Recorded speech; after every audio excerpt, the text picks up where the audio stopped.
आपने पूछा कौन सा ध्यान करूं, क्या करूं? कोई भी मार्ग, अब जहाँ खड़ी हूँ वहाँ से किधर? क्या? जहाँ खड़ी हूँ वहाँ से कहाँ? हाँ, जहाँ खड़े हो वहाँ से आगे कैसे बढ़ना है। तो पहले तो क्या है कि आपको संकल्प बढ़ाने के लिए, क्योंकि आप जैसे लोगों की स्थिति करीब करीब संकल्प कमजोर वालों की स्थिति में आती है। उस संकल्प बढ़ाने के लिए आपको प्राणायाम अति आवश्यक। प्राणायाम आप रोज करिए और थोड़ा सा योगा जितना बन सके। योगा से भी ज्यादा मूल्यवान आपके लिए प्राणायाम। उससे क्या होगा कि आपके चित्त में जो भटकाव रहता है, जो कंफ्यूजन रहते हैं, निर्णय नहीं ले पाते, बहुत सारी बातें होती, क्योंकि आप बिखरे हुए। तो जब आप अच्छे से प्राणायाम करोगे, 2-3 महीने अगर लगातार आपने प्राणायाम किया,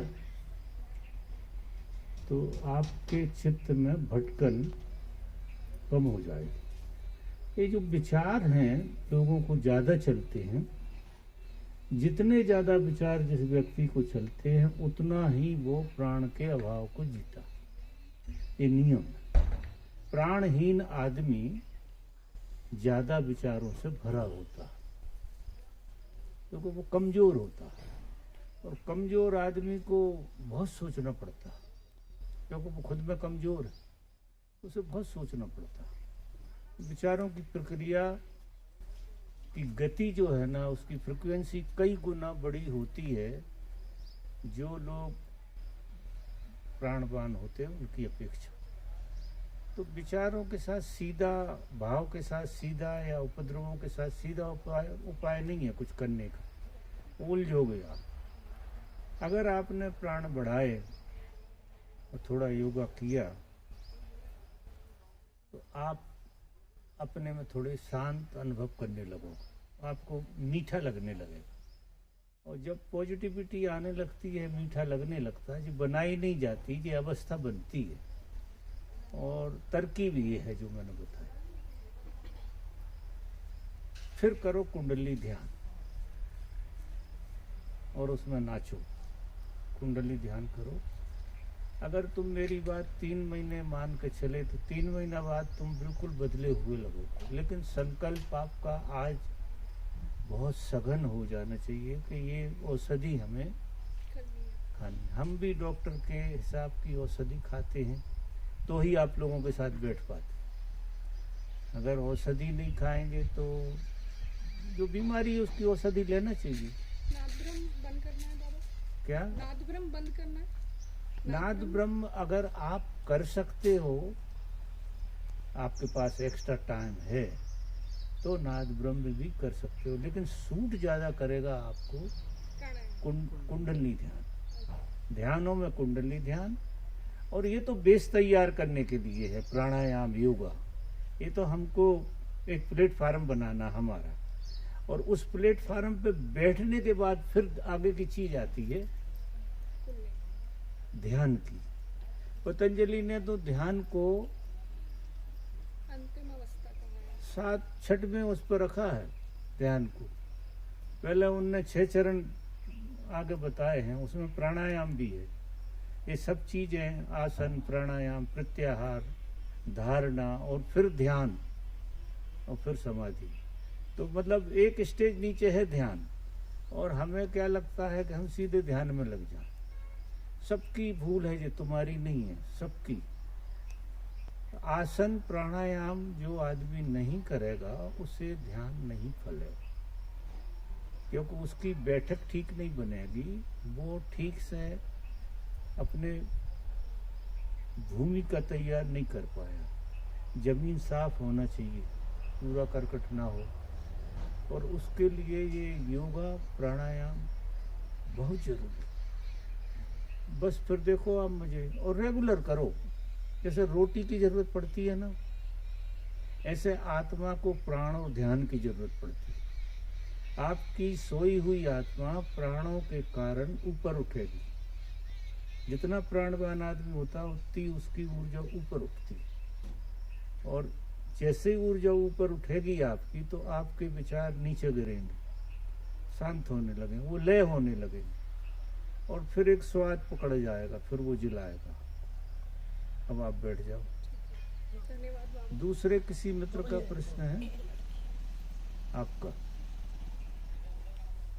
बाबा ये इनके टेरो कार्ड है, उस पर हाथ रखवाना है इनको। क्या ये टेरो कार्ड है, बोले उस पर हाथ रखवाना है आपका। हम रख देते हैं, लेकिन हम इन चीज़ों को थोड़ा सा ऐसा कहते हैं लोगों से, तो इनसे दूर रहना चाहिए, क्योंकि ये कहीं ना कहीं हमको अपंग करते हैं, कमज़ोर करते हैं। सहारा किसी का नहीं। धर्म के जगत में सबसे खराब चीज़ है सहारा। एक सदगुरु की बात मानने के अलावा आपको किसी चीज़ का सहारा नहीं लेना चाहिए। अगर आपको धंधा करना है फिर ठीक है, ये धंधे के काम के हैं, धर्म के नहीं। अब बैठिए। और इनको कुछ प्रश्न पूछना था। अब बोलो। बाबा ध्यान में जैसे मैं जाती हूँ तो एक कभी ऐसी अवस्था बनती है जब मैं बहुत प्रेम में होती हूँ या एकदम शांत या सुकून मिलता है, लेकिन एक जो दूसरा मुझे लगता है मैं इतने अंधेरे में चली जाती हूँ कभी कभी कि मैं उससे बाहर ही नहीं निकल पाती। पता नहीं ऐसी कोई चीज़ है जो मुझे निकलने नहीं देती। इतनी इमोशंस मेरे पता नहीं कहाँ से आते हैं। पता तो भीतर से होता है कि अगर मैं गहरे जाऊँ तो ये सब किसी काम का नहीं है, ये सच नहीं है, लेकिन वो मुझे इतना पकड़ लेता है, इतना मुझे उससे दुख, इतनी पीड़ा। तुम्हें कैप्चर कर लेता। हाँ, ऐसा मुझे फील होता है। पहले ऐसा नहीं होता था, फिर मेरे भीतर ये भाव आता है कि कहीं मैं नीचे तो नहीं जा रही हूँ, कहीं मैं जैसे पहले कनेक्शन फील कर पाती थी, कहीं मैं अब छूट तो नहीं रही हूँ, मैं कहीं खो तो नहीं रही हूँ, मैं कहीं खो तो नहीं गई।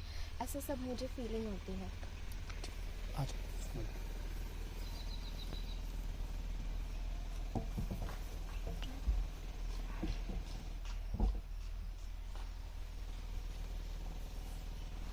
इसमें ऐसा है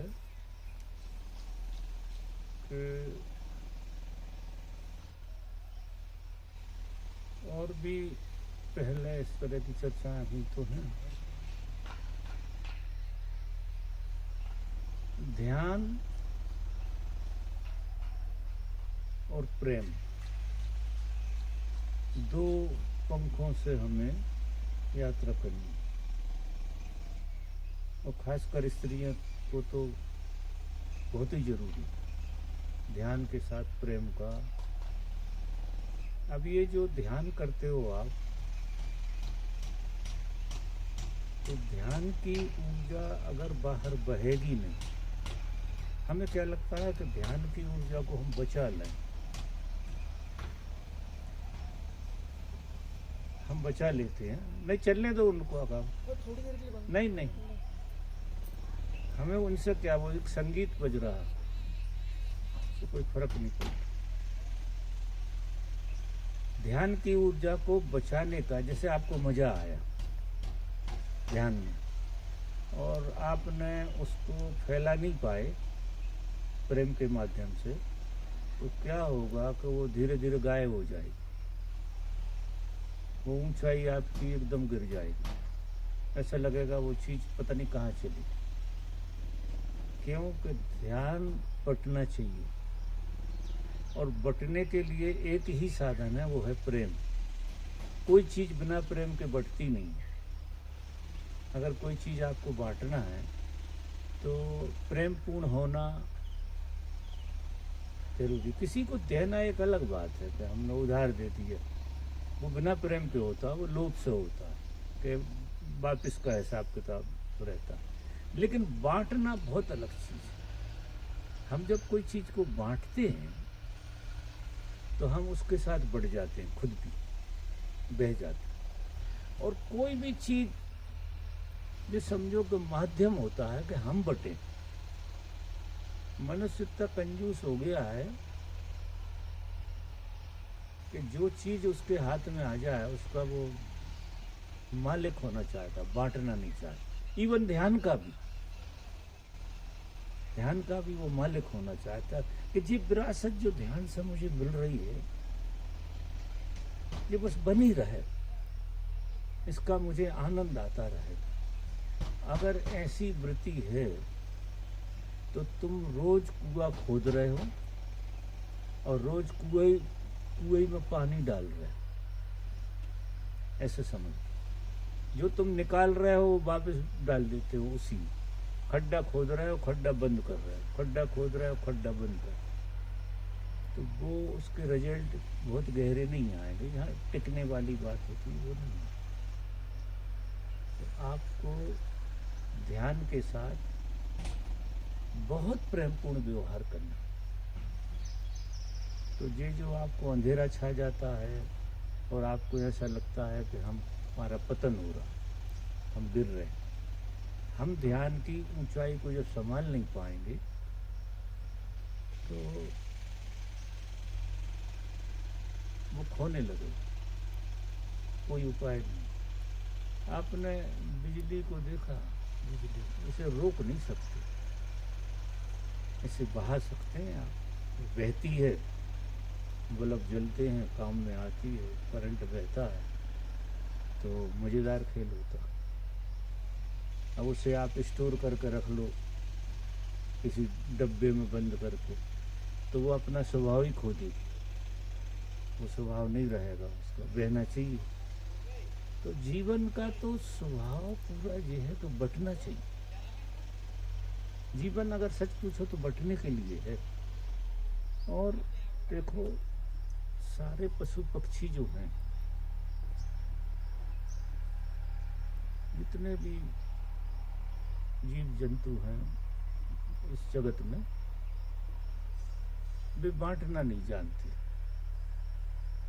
वे छुड़ाना जानते हैं कि किसी का मिल जाए तो अपन हाथ मार दें, क्योंकि उनका केंद्र भोजन के ऊपर जाता नहीं है। ये अच्छी बात है कि वो वर्तमान में जीते हैं, लेकिन वो छुड़ाना चाहते, ये वृत्ति उनकी रहती, सभी पशु पक्षी हैं। और हम भी अगर उसी वृत्ति को जिए कि बांटे नहीं और पकड़ कर रखें। कारण क्या है कि देखो पशु पक्षी जीव जंतु जितने भी हैं, इनके पास ब्रेन नहीं है, मस्तिष्क नहीं है। ये जो है अपने पर भरोसा नहीं कर पाते कि जो भोजन वर्तमान में उनके हाथ में आया है उसे छोड़ते नहीं, कि उन्हें ऐसा लगता है कि ये अगले क्षण मिलेगा कि नहीं, क्योंकि 2500 जानवर उसकी तरफ झपट रहे हैं।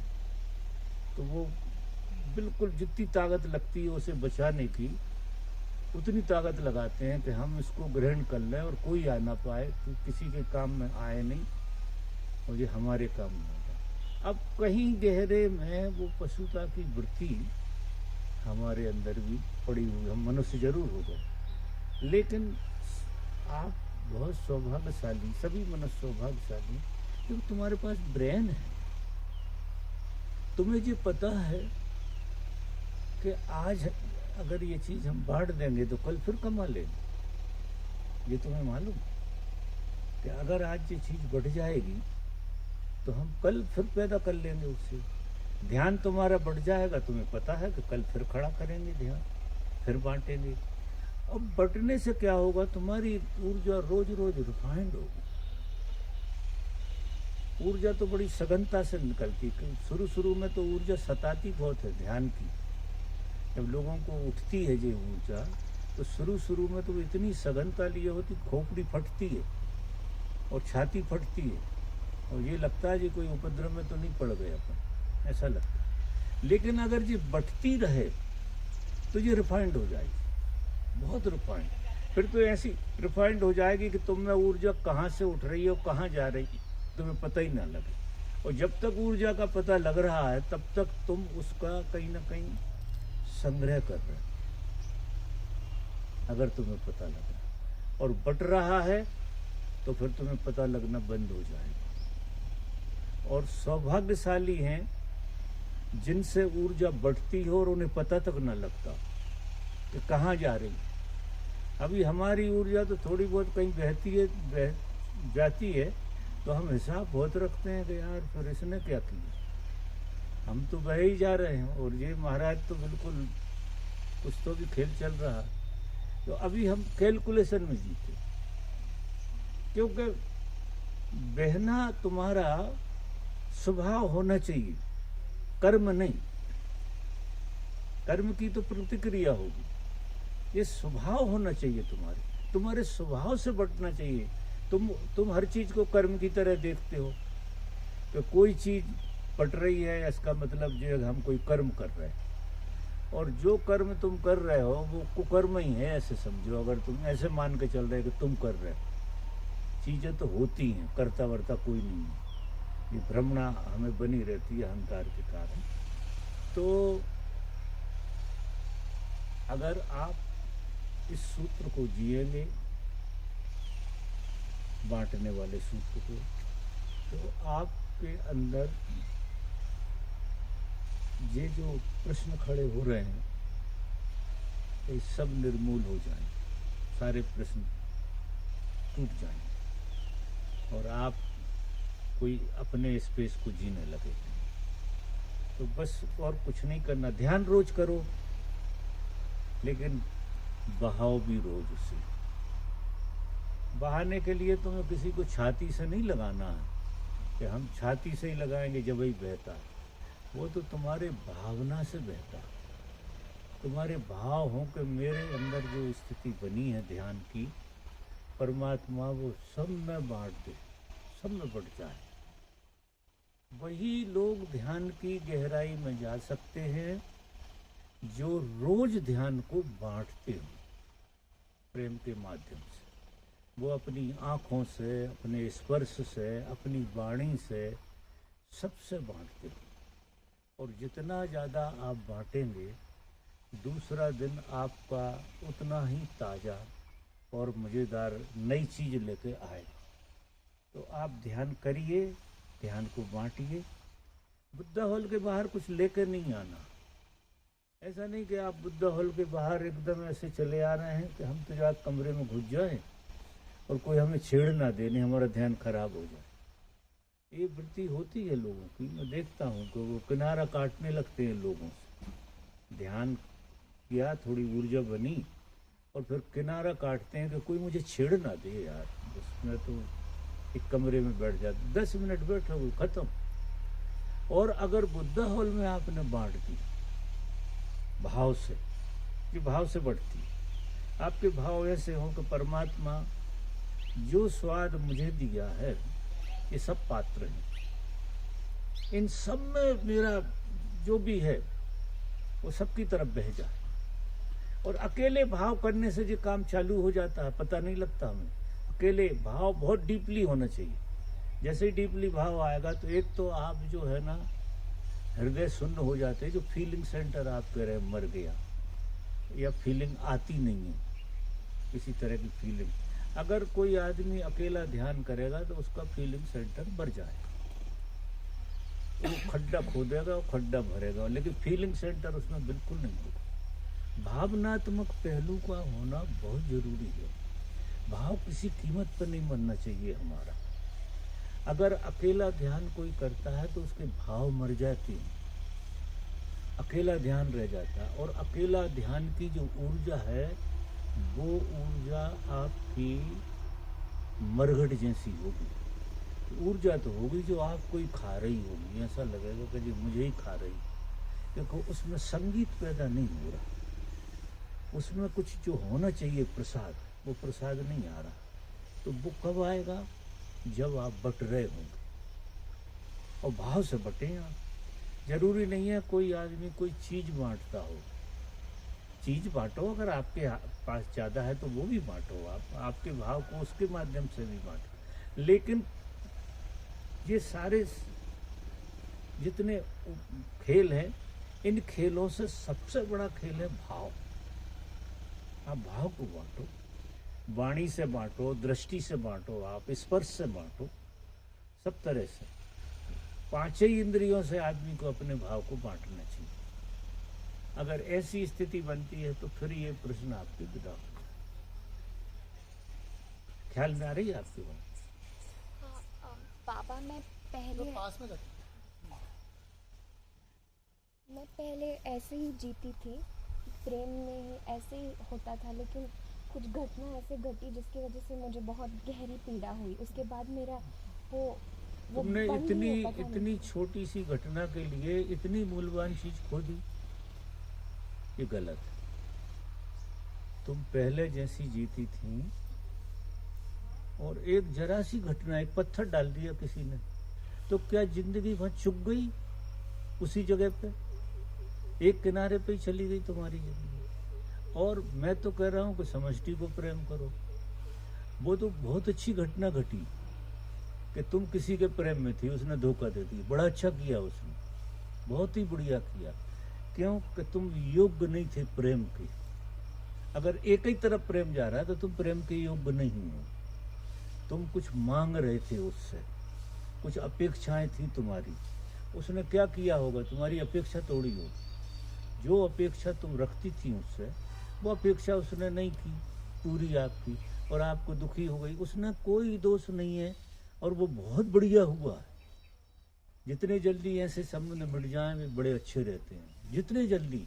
क्योंकि बाद में अकल ही आना है इन सबसे। क्योंकि हमारी गलती ये है कि हम एक फोकस डाल रहे हैं, तो प्रेम का तो मतलब ही नहीं समझे। वो तो एक से तो हम सिर्फ प्रेम को समझ सकते हैं, प्रेम के स्वाद को। एक जो हमारे जीवन में आता है वो हमें प्रेम को थोड़ा सा सिखा जाता है, और इसके बाद छोड़ो उसे। जब एक से मजा आ रहा है, एक को प्रेम करने से, अब आप सबके प्रति प्रेम पूर्ण होंगे तो आपको कितना आनंद आएगा। और अगर एक से करोगे तो वासना में करोगे, कोई उपाय नहीं। क्योंकि एक जो है इतना कुंद हो जाता है कि हमें वासना में ले जाता, और सत्यानाश हो जाता है प्रेम का। जिधर वासना आई उधर प्रेम गायब हो जाएगा। अब सबसे प्रेम करोगे तो वासना बिल्कुल नहीं होगी, वासना का खेल नहीं होगा, और आप इतने मजे में रहोगे कि आप बहोगे, पूरी ऊर्जा आपकी बहेगी, वो वासना की तरफ जाएगी ही नहीं। और एक के प्रेम में तो वासना ऐसी मारती है जिसका कोई हिसाब नहीं, पागलों जैसी, और फिर पिटाई होती है। क्यों? कि आपका निर्णय एक के बाद एक गलत हो रहा। ध्यान से प्रेम उतरना चाहिए, ध्यान से वासना उतर रही है, तो पिटाई तो होना ही होना है। तो वो तो बिल्कुल ठीक किया। वो अस्तित्व करता है, उस आदमी का दोष नहीं है, उस व्यक्ति का दोष नहीं है। अस्तित्व उसके माध्यम से तुम्हारी अपेक्षाएं पूरी नहीं करता, या वो तुमसे नाराज हो जाता है। वो मतलब तुम्हारे हित में हुआ, आप मान रहे होगे कि ये हित में नहीं हुआ। 100% मैं कहता हूँ, किसी दिन जब तुम्हें अच्छी अकल आएगी ना, तब तुम उस आदमी के पैर छू लोगे कि यार तूने बहुत बढ़िया किया था, जो मुझे धुतकार दिया तूने, तो मैं तो बिल्कुल फ्री हो गई, इस उपद्रव से ही फ्री हो गई। ऐसा खेल है। और इतनी सी छोटी सी घटना में इतनी विराट चीज तुम्हारे अंदर जो बनना शुरू हुई थी, वो खो दी तुमने। तो अभी आप दोबारा से चालू करो, एक के प्रेम में पड़ो पहले, और एक से जल्दी पीछे छूट जाना। वो छोड़े उसके पहले तुम छोड़ दो, वो तुम्हें छोड़े उसके पहले हाथ जोड़ लो कि थोड़ा सीखना था भैया, सीख लिया, अब तू तेरी जिंदगी जियो, हम अपनी जिंदगी जी। हमको समझ में आ गई बात, थोड़ा सा जनरेटर चालू हुआ और छोड़ो। अब सेल्फ है ये, तो सेल्फ से क्या गाड़ी चलती है? सेल्फ गाड़ी को स्टार्ट करने के लिए होता है। ये सब संबंध स्टार्ट करने को होते, सेल्फ दबा दिया तो गाड़ी स्टार्ट हो गई, स्टार्ट हो गई तो सेल्फ पे ही हाथ रखे रहोगे क्या? फिर सब गड़बड़ हो जाएगा, वो स्टार्ट गाड़ी भी सत्यानाश हो जाएगी। तो ये स्टार्टर हैं सब, इससे ज्यादा मत मानना। ये प्रकृति ने ये संबंध इसलिए बनाया कि हम एक दूसरे को स्टार्ट कर सकें प्रेम के लिए, और एक के साथ स्टार्ट हो गए तो आपने कला सीख लिया। अब स्टार्टर के हाथ जोड़ लो कि अब हम गाड़ी पे एक्सीलेटर पे आएंगे, अब आपकी जरूरत नहीं है, हम गाड़ी दौड़ाएंगे और मजे करेंगे। आप समझ रहे हैं मेरी बात? तो इस तरह से चलो, आपको बहुत मजा आएगा। बैठ जाओ स्वामी जी।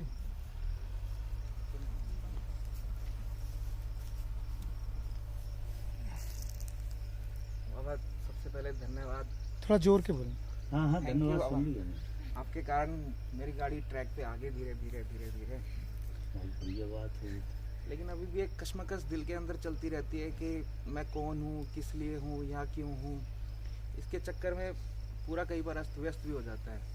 और कोई भी काम शुरू करता हूँ उसमें कुछ टाइम के बाद ऐसा लगता है रोबोटिक हो गया है, तो काम चेंज हो जाता है, लेकिन कुछ टाइम के बाद फिर वही आ जाता है कि रोबोटिक रोबोटिक। और पूरी रात भर मेरी ऐसी चलती रहती है यही कश्मकश के यहाँ पर क्यों हूँ, किस लिए हूँ, आखिरकार मैं हूँ कौन, मैं कौन हूँ। इसी कश्मकश में नींद भी काफ़ी कम हो गई है, लेकिन मार्गदर्शन करें प्रभु।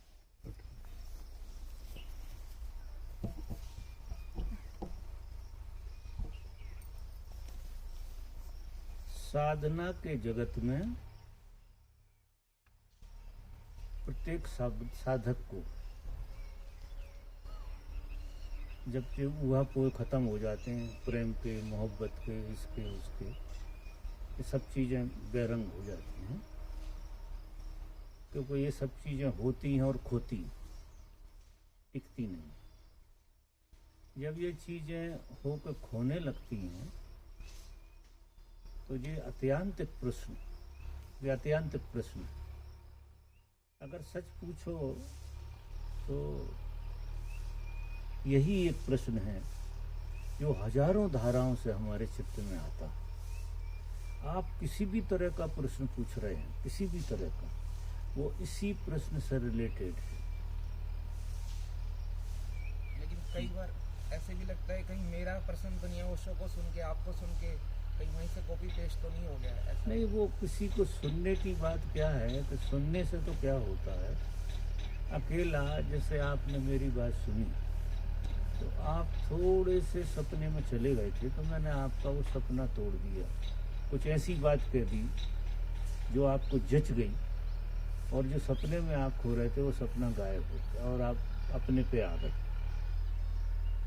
चाहे उसको कहें, मैं कहूँ, मैं आपके सपने तोड़ता हूँ, देता कुछ नहीं, मैं आपको दे नहीं सकता हूँ कुछ, आपके सपने जरूर तोड़ सकता हूँ। कितने अच्छे सपने आपने बनाया, वो तोड़ने का काम, क्योंकि मैं सपनों का दुश्मन हूँ कि सपने में आदमी जिएगा तो यथार्थ जिंदगी जी नहीं पाएगा, तो वो ऐसे टूटते रहते। अब सवाल इस प्रश्न का है, ये प्रश्न स्वप्न नहीं बनने देता तो पीड़ा होती है, तो खाया जा रहा है, इतने जोर से चैंटता है ये प्रश्न साधक को, और जितनी इसमें तुरा होगी उतना तुम्हारी सारी चेतना इसी प्रश्न के इर्द गिर्द घूमेगी। निश्चित ही जब ये प्रश्न पैदा होगा तो ना तो संसार में मन लगेगा, ना गृहस्थी में मन लगेगा, और बहुत गहरे में ना ध्यान में मन लगेगा। माना ये सारी चीजें विदा होने लगती हैं जैसे जैसे ये प्रश्न। इसलिए हम क्या करते हैं कि इसी प्रश्न को अवॉइड करते हैं। हम दुनिया के प्रश्न पूछेंगे, दुनिया के, और वे बिल्कुल दो कोड़ी के प्रश्न होते हैं। इस प्रश्न के अलावा मैं किसी प्रश्न को प्रश्न नहीं मानता, सब प्रश्न दो कोड़ी के हैं, इसी के इर्द गिर्द चलते रहते हैं। तुम कोई प्रश्न नहीं कर सकते जो इसकी छाया में ना हो रहा हो, इसकी छाया में पलते रहते हैं बहुत सारे प्रश्न। तो जब ये प्रश्न आपका उठना शुरू हुआ है तो एक तो सौभाग्य मानो, इससे परमात्मा को धन्यवाद दो। कुछ छूट जाए, कुछ टूट जाए, कुछ नहीं होने वाला। अगर आपको ये प्रश्न हल हो गया तो समष्टि हल हो गई, आपको ये समझ लो। फिर ये चीजें जो भी आप जिनके पीछे दौड़ते दाड़ते हो, ये तो सब पासन जैसी चीजें होती हैं। तो इसको गहरा होने दो, क्यों और क्या मत कहो, बस ये है प्रश्न, उसे ज्यों का त्यों स्वीकार। और इस प्रश्न को ज्यादा से ज्यादा जियो आप, मतलब इसे इधर उधर करने की कोशिश मत करो, दूसरे प्रश्नों से मत ढको, इसको जियो आप, इसे गहरा होने दो, इसकी पीड़ा भोगो। ये पीड़ा बहुत देगा, इसकी पीड़ा आपको भोग नहीं है। आप अकेले खड़े खड़े, अकेले बैठे बैठे घंटों रोओगे, आपकी छाती भर भर आएगी। जैसे जैसे ये प्रश्न घना होता है, जैसे जैसे घना होता है, वैसे वैसे साधक की व्यथा, जो ग्रह की व्यथा होती है ना, असली में क्या है कि हम हमसे ही बिछड़े हुए हैं। हम किसी और से नहीं बिछड़े, हम हमसे बिछड़े। और हमसे ना मिलकर किसी दूसरे से मिलकर इसे पूरा करना चाहते, जो संभव ही नहीं है। क्योंकि जहां से आप बिछड़े हो वहीं जुड़ो, वहीं आपको तृप्ति होगी। जहां से आप बिछड़े हो वहां पहुंच गए तो बात खत्म हो जाएगी। जैसे आप इस आश्रम से बिछड़ गए, अब फिर हर जगह जहाँ भी हरियाली दिख रही है तुम्हें लग रहा है यार ये जगह ठीक है, यहाँ हो जाएगा हमारा काम, यहाँ हो जाएगा हमारा, वो कहीं भी नहीं होने वाला। वो तो आपको इसी जगह आना पड़ेगा जो बिछड़ी है आपकी। तो आप आपसे बिछड़ गए और आप आपसे ही गहरे में मिलना चाहते हैं, किसी से नहीं मिलना चाहते। क्यों तृप्ति नहीं होती किसी से मिलने से? जरा इस तरह से सोचना शुरू करो। क्यों तृप्ति नहीं होती चीजें मिलने से? क्यों तृप्ति नहीं होती पद प्रतिष्ठा मिलने से? क्योंकि वो मिलने के लिए तुम थे ही नहीं, वो तो बिना मतलब की चीजें मिल गई तुम्हें। तुमने ऐसा खेल चालू किया कि तुमने कुछ गलत ढूंढ लिया, और गलत ढूंढ के जब तक हाथ में नहीं आता, जब तक क्या लगता है कि ये हम बहुत सही ढूंढ रहे हैं, हम बहुत सही आदमी हैं। और हाथ में आता है तो दो कौड़ी का हो जाता। किसी से मिल लो, तुम किसी से मिल ही नहीं सकते, क्योंकि कोई मिल सकता है तो परमात्मा से ही मिल सकता है, दूसरे से नहीं मिल सकता। क्योंकि दूसरा तो आपको तृप्त करेगा ही नहीं, और आपके भीतर आप ही परमात्मा, और परमात्मा से ही आप बिछड़ गए, ऐसे समझिए। आप आपसे ही बिछड़ गए। जैसे मछली पानी में उचक जाए और बाहर आ जाए, तो जब तक पानी में नहीं जाएगी तब तक उसे शांति नहीं हो सकती। अब फिर उसे कितना ही अच्छा भोजन मिल रहा हो, कितनी सुविधाओं में डाल दो उसे, और थोड़े से एक आध कुंड मुंड में डाल दो, उससे भी उसको चैन नहीं मिलेगी। तो जिंदा तो बनी रहेगी वो मछली, डिब्बे में बंद कर लेते हैं लोग, जिंदा तो बनी रहेगी, लेकिन जीवन भूल जाएगी कि जिंदगी होती क्या है। और जैसे ही उसको मौका मिल जाए वो फिर चली गई वो समुद्र में, और समुद्र में जैसी गई तो उसे एकदम जहाँ से गई थी वहाँ पहुँच गई तो आनंदित होगी। तो हम सब परमात्मा से बिछड़े हुए हैं, और हम सब परमात्मा को ढूंढ रहे हैं, यानी हम हमको ही ढूंढ रहे हैं। बस इतना है कि हम गलत अर्थों में ढूंढते हैं। कोई पैसे में ढूंढता है, कोई पद में ढूंढता है, कोई लड़कियों में ढूंढता है, कोई लड़कों में ढूंढता है, कोई माँ बाप में ढूंढता है, कोई और किसी में ढूंढता है, कोई रिश्तों में ढूंढता है। ये सारी कहानियां हैं पूरी की पूरी, क्योंकि तुम में नहीं ढूंढोगे तो तुम्हें बहुत जगह ढूंढना पड़ेगा, और जब ढूंढ ढूंढ के थक जाओगे तो कबीर जैसी बात आ जाएगी यार कि मैं बोरी ढूंढन गई रही किनारे बैठ, कि मैं किनारे ही बैठी थी और ढूंढ ढूंढ कर मर गई। मैं कितनी पागल थी कि मैं ढूंढ ढूंढ कर मर गई और बिल्कुल किनारे पे बैठी थी, कितनी पागल थी। यानी हम परमात्मा से एक कदम दूर हैं, बस ये समझिए। जैसा मैं देखता हूँ आपके और परमात्मा के बीच में बस इतना गैप है, लेकिन होता क्या है कि तुम्हें फॉरवर्ड चलने की आदत पड़ी है, बैकवर्ड तो तुम आ ही नहीं सकते हो। फॉरवर्ड की आदत बड़ी भारी, या तो वहाँ खड़े रह जाओगे तो परमात्मा यहाँ खड़ा रह जाएगा। अब तुम एक कदम चले परमात्मा जी आ गए, फिर और एक कदम चले, देख दूरी एक कदम की बनी रहेगी। वो एक ही कदम, चाहे तुम लाख कदम चलो तो भी एक कदम का ही फासला, क्योंकि उसका प्रकाश तुम पे पड़ ही रहा है पीछे से। वो एक कदम पे ही खड़ा है और उसके प्रकाश से तुम्हें प्रकाशित किए हुए है। अगर तुम्हारे और उसके बीच में 10-20 कदम का फैसला हो जाए तो वो प्रकाश पड़ना बंद हो जाएगा, तुम मर जाओगे, तुम जिंदा नहीं रह सकते।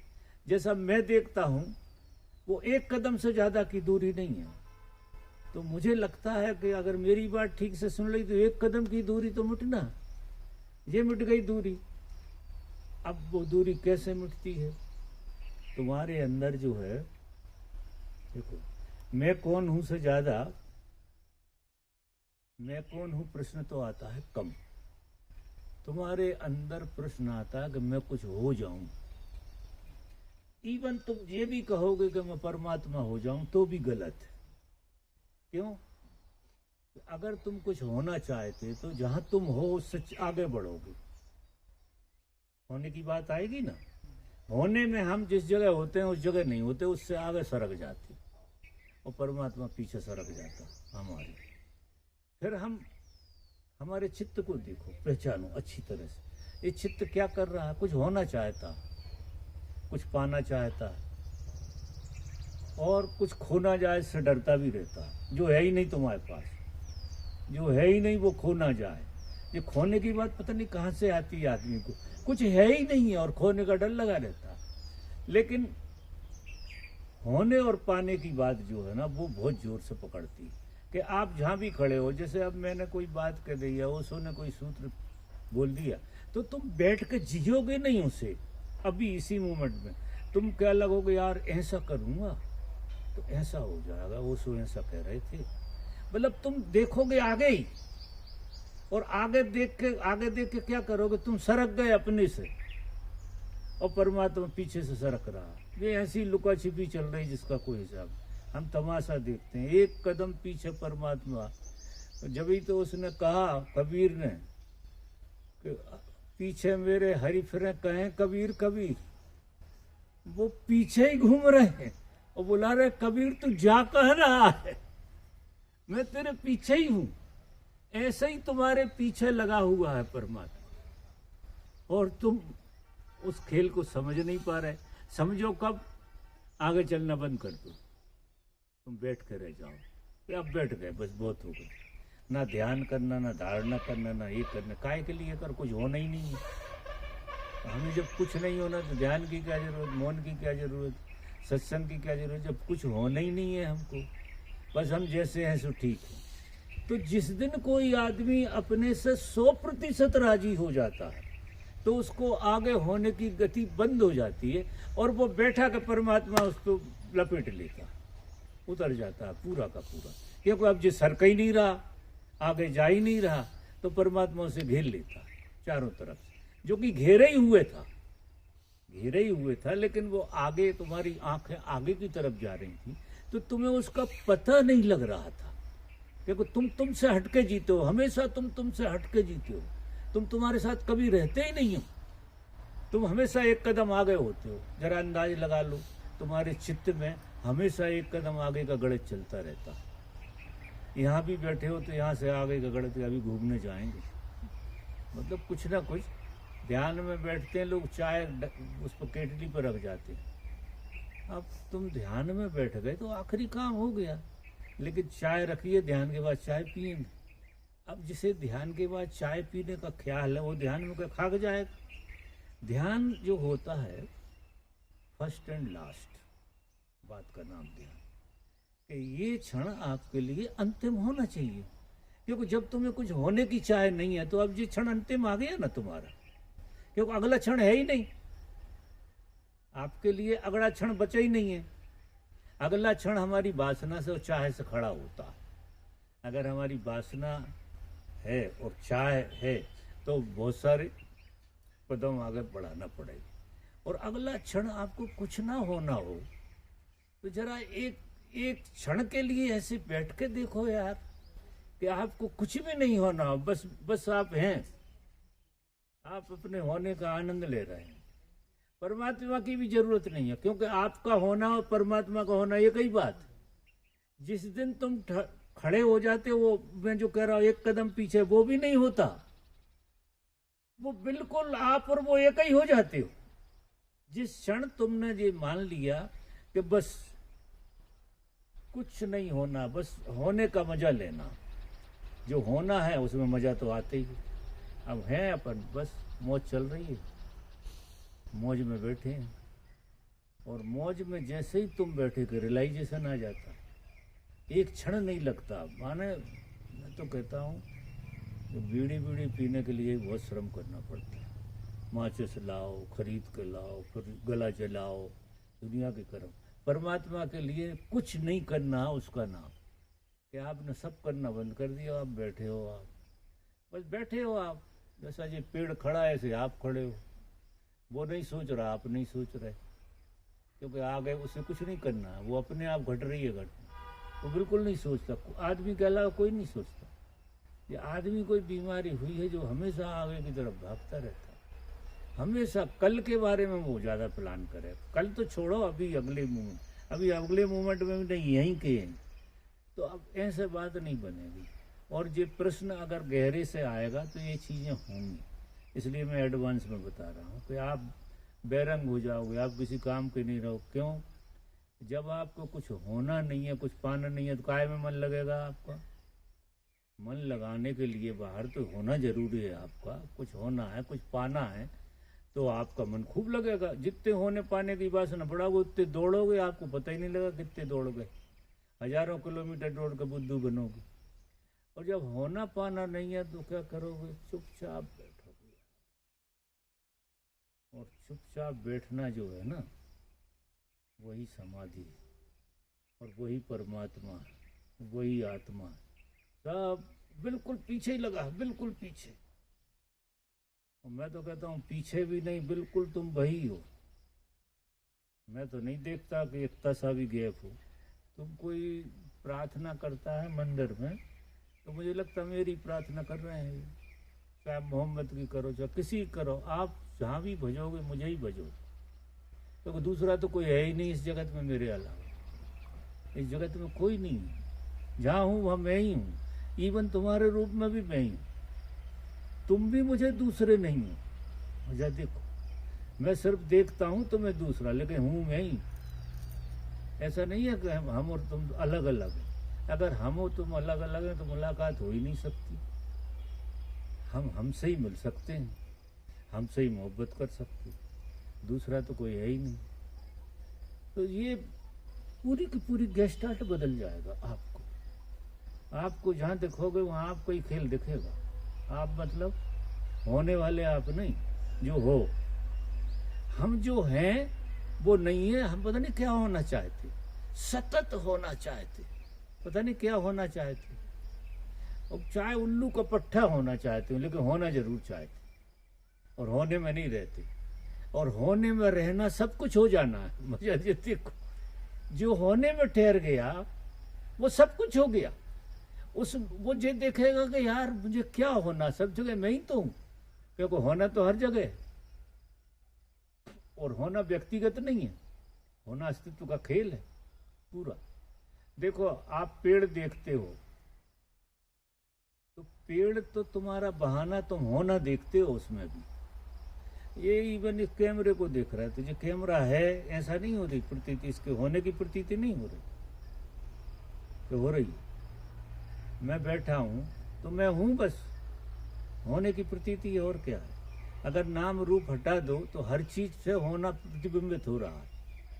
अब आपने पेड़ देखा तो पेड़ मत कहो, सिर्फ होना। तो होना परमात्मा है।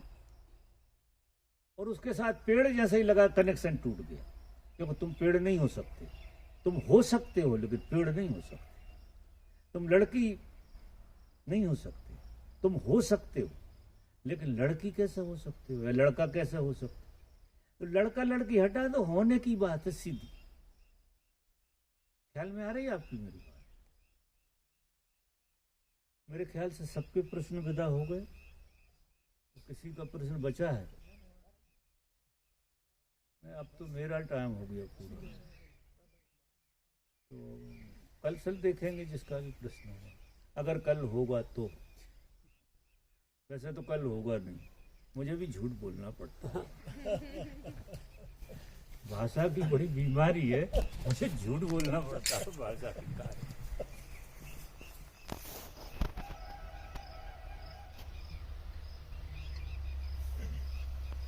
तो आप लोगों में से कुछ लोग कल जा रहे होंगे। मैंने काम की बातें समझा दी, अब फिर फालतू की बातें करूँगा, वो कोई मतलब नहीं। ठीक, धन्यवाद।